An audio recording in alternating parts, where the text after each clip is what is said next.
keperwiraan mereka dipaparkan menerusi Op Maritim.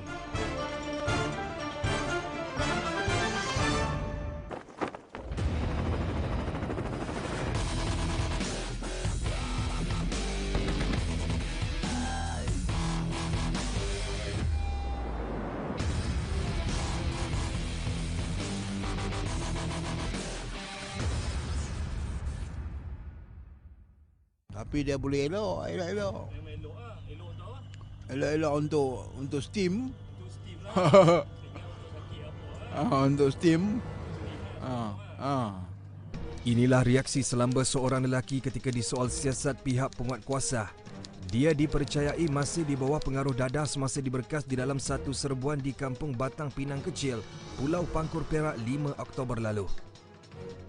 Mengikut statistik agensi anti dadah kebangsaan EEDK, kes penyalahgunaan dadah dalam kalangan rakyat Malaysia semakin menunjukkan peningkatan setiap tahun. Sehingga kini dan tahun lalu sahaja, kes baru melibatkan perseorangan individu mencatatkan jumlah sebanyak 11,662 dan 9,006 kes. Ini bermakna berlaku peningkatan sebanyak 21.4%. Ia jelas membuktikan kegiatan ini perlu diperangi habis-habisan.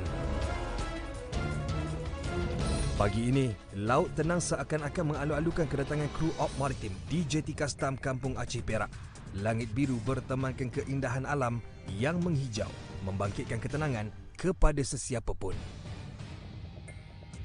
Kali ini, kami akan memaparkan kepada anda penglibatan pelbagai agensi yang bersama-sama berganding bahu dalam membanteras kegiatan jenayah di kawasan sekitarnya. Sekurang-kurangnya 3 agensi penguatkuasaan terlibat dalam operasi 5 Oktober lalu, termasuk agensi anti dadah kebangsaan EEDK, agensi penguatkuasaan maritim Malaysia EPMM dan Jabatan Immigration serta Jabatan Perikanan Malaysia. Tepat jam 9 pagi, pegawai memerintah agensi penguatkuasaan maritim Malaysia EPMM mengadakan sesi taklimat kepada anggotanya agar misi mereka pada hari itu jelas. Operasi tertumpu di kawasan darat serta perairan Pulau Pangkor dan Sungai Dinding Selat Melaka untuk membanteras penagihan dadah di kalangan warga tempatan. Tugas dibahagikan kepada 2 tim, iaitu tim serbuan dan tim secure bagi membawa pulang suspek ke pangkalan sebelum diserah kepada pihak polis. Dan tanggungjawab itulah digalas sepenuhnya pegawai memerintah KM Tugau, Lieutenant Commander Hasrul Ashraf Muhammad Nasir. Bagi menjaga kerahsiaan serta kelancaran operasi, kami tidak dibenar menyertai serbuan oleh tim EEDK di kawasan darat. Pun begitu, di atas kapal, warga KM Tugau diarah bersiap sedia segenap cara bagi memastikan proses membawa pulang suspek berjalan lancar. Segala kelengkapan termasuk persenjataan diperiksa bagi memastikan operasi berjalan seperti yang dirancang.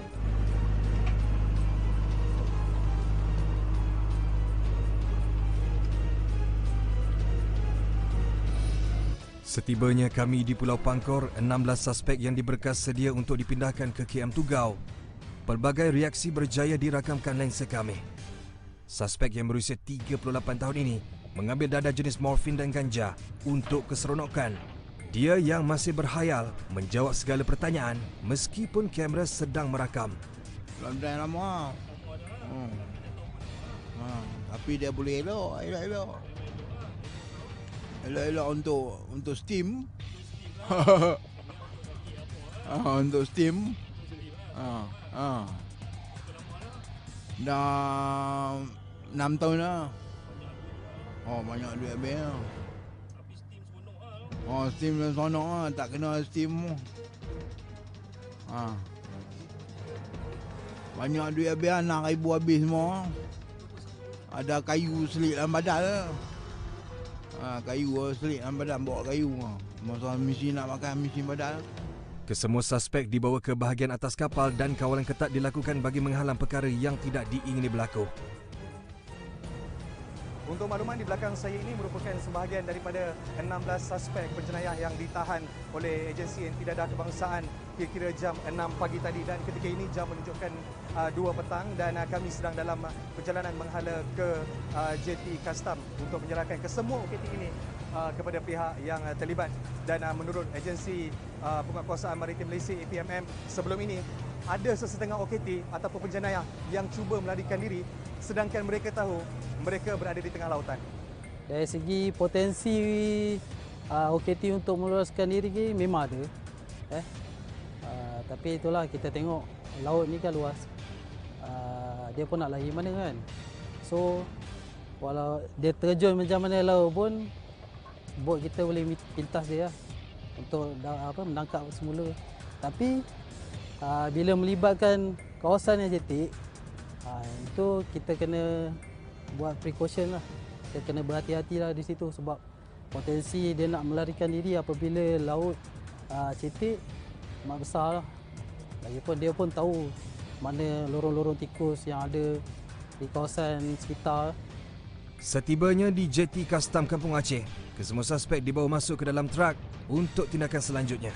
Kesemua mereka ditahan dan disiasat di bawah Seksyen 3/1 Akta Penagih Dadah Rawatan dan Pemulihan 1983 pindaan 1998. Suspek akan direman tidak melebihi 14 hari dan jika didapati bersalah, mereka akan berada di dalam pengawasan selama 3 tahun serta menjalani pemulihan selama 2 tahun.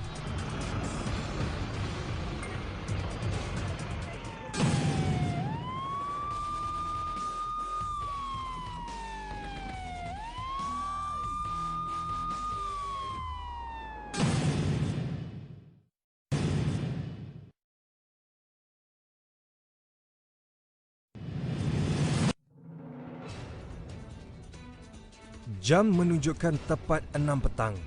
Kelihatan beberapa bot nelayan sedang melakukan aktiviti penangkapan ikan. Satu operasi dinamakan Op Gelora diatur gerak bagi membantras penyalahgunaan dadah ke kawasan perairan Pulau Pangkur sehingga ke Pantai Remes di Perak. Operasi bertujuan untuk mencegah penyalahgunaan dadah di kalangan nelayan. Anggota APMM bersiap sedia melepaskan tambatan kapal dan memeriksa kesemua kelengkapan berfungsi dengan baik. Kira-kira 20 anggota termasuk semua agensi diatur gerak bagi membantu dalam menjayakan misi ini. Kapal KM Tugau dengan kelajuan 17 knot berlayar meninggalkan jeti Kastam Kampung Aceh dan meluncur laju membadai ombak di laut lepas.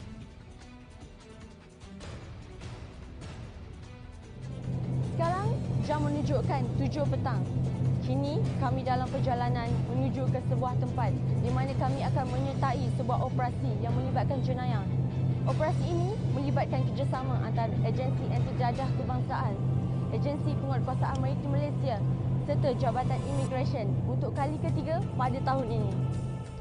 Sewaktu melakukan rondaan, radar kapal milik APMM berjaya mengesan sebuah bot nelayan yang dilihat mencurigakan.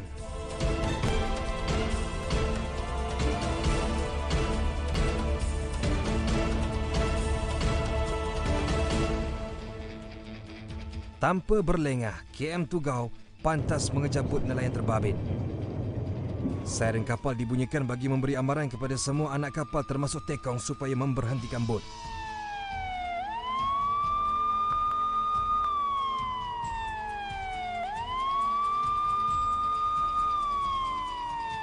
Dari lensa kami, kelihatan nelayan itu sedang menarik keluar pukat dan sebahagiannya sedang memancing.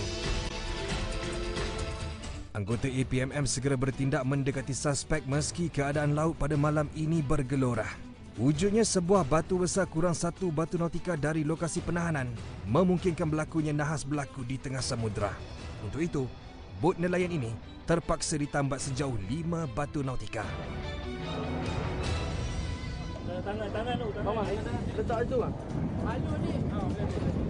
Dia korek nak kata selalu lagi luar, lagi goyang lagi kuat. Semua anak kapal terpaksa akur apabila diarah berpindah ke KM Tugau bagi menjalani ujian saringan air kencing. Sementara anggota dan pegawai daripada APMM dan AADK melakukan pemeriksaan ke atas bot terbabit.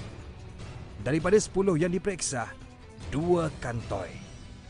Ketika disoal siasat, kedua-dua individu mengaku mengambil dadah jenis metafetamin atau lebih dikenali dengan batu atau ais sejak 2 tahun lalu.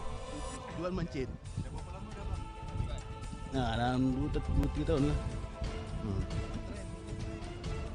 Try lah mula itulah.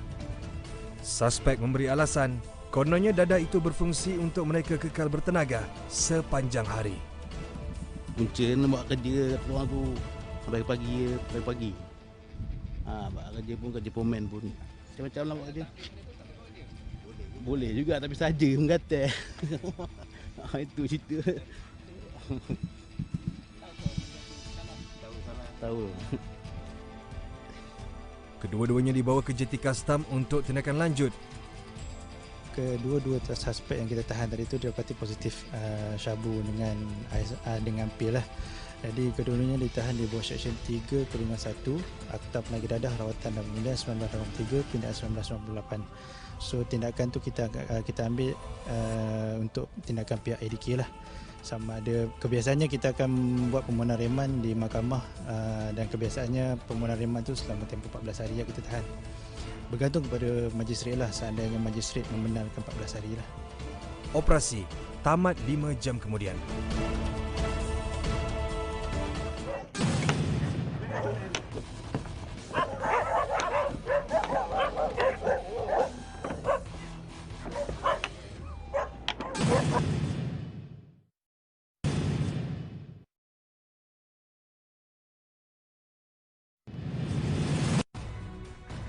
Masih dengan agensi yang sama, operasi kali ini tertumpu di kawasan Kelong di sekitar Sungai Dinding. Sebelum serbuan, pegawai dan anggota yang terlibat diberi taklimat khas. Dengan menggunakan kapal Kem Tugau, rondaan dilakukan di kawasan Sangkar Ikan tidak jauh dari jeti.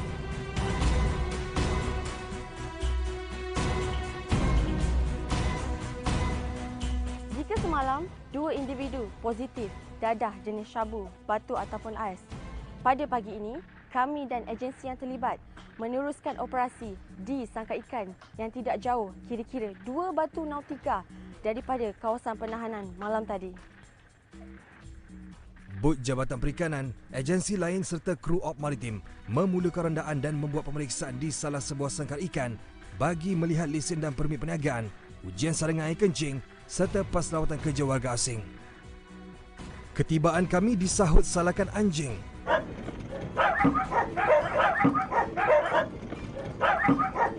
Mengambil kira serangan haiwan itu, tindakan menghalau terpaksa diambil.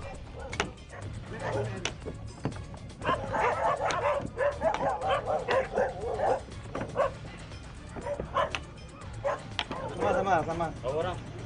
2 orang sama kita orang. Tempatan 4 orang, 6 orang. Pemeriksaan dilakukan segenap sudut. Bagaimanapun pihak berkuasa tidak menemukan sebarang aktiviti mencurigakan. Pemeriksaan dokumen turut positif. Operasi ke lokasi seterusnya menemui jalan buntu.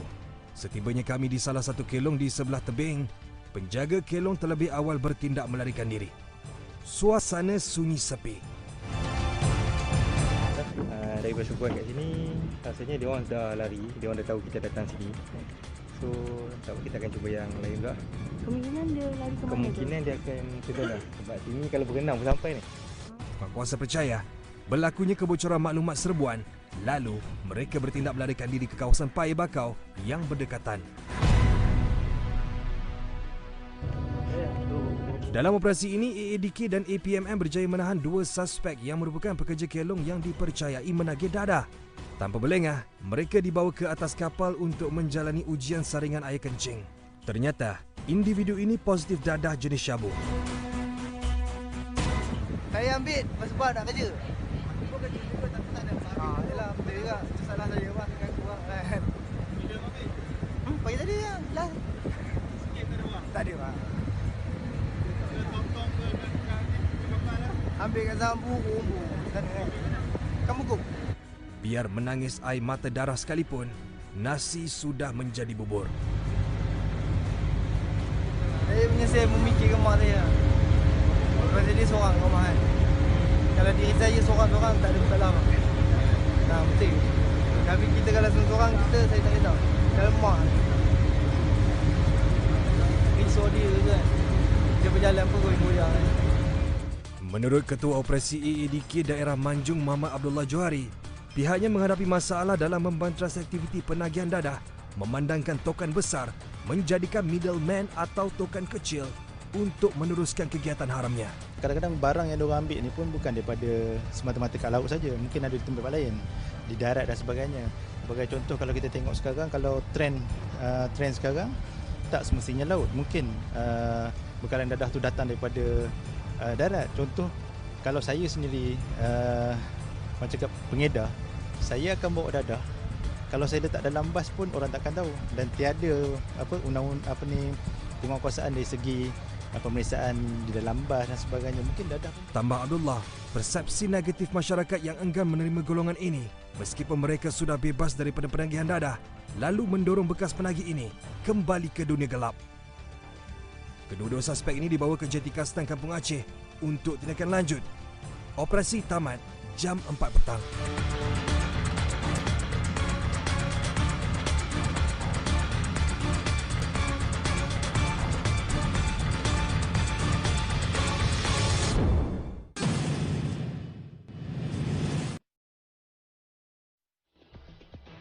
Meski kawalan ketat masih dilaksanakan di Zon Keselamatan Timur Sabah S-Zone oleh Pengawal Kawasan Keselamatan Khas Pantai Timur Sabah Eskom, namun wujudnya kes penculikan tetap menggusarkan semua pihak.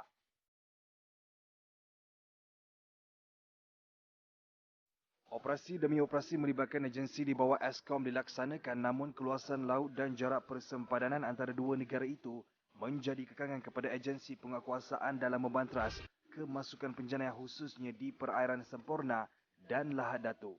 Mengikut kedudukan geografi, jarak yang memisahkan di antara kedua-dua kawasan itu dengan Filipina hanyalah sekitar 50 dan 80 km atau lebih tepat 27 dan 43 batu nautika. Wujudnya ratusan pulau kecil di sekeliling negara itu memungkinkan penjenayah menjadikan transit sementara atau port bagi mengelak diri daripada dikesan. Misalnya pada 27 September lalu, 27 nelayan termasuk seorang pemilik bot Pukat Tunda, Ruslan Sarapin yang berusia 39 tahun, diculik oleh 6 lanun bersenjata. Penculikan itu disahkan Komandan Eskom, Datuk Wan Abdul Bari Wan Abdul Khalid. Kesemua mangsa diculik di Pulau Gaya, Semporna, timur negeri itu, kira-kira jam 10.08 malam ketika sedang menangkap ikan. Lantaran itu, operasi mengesan mangsa dan menjejaki suspek dilancarkan sehinggalah kesemua mereka ditemukan pada satu kedudukan yang dirahsiakan di tengah samudera. Polis bagaimanapun tidak mendedahkan bagaimana kesemua mangsa ditemukan dan hanya mengesahkan kesemua mangsa dibebaskan selepas dirompak. Untuk rekod, pada bulan sama, satu lagi kes penculikan berlaku di kawasan perairan Pom-Pom melibatkan 3 mangsa warga Filipina dan sebuah bot. Kesemua kes disiasat di bawah Seksyen 365 Kanun Keseksaan.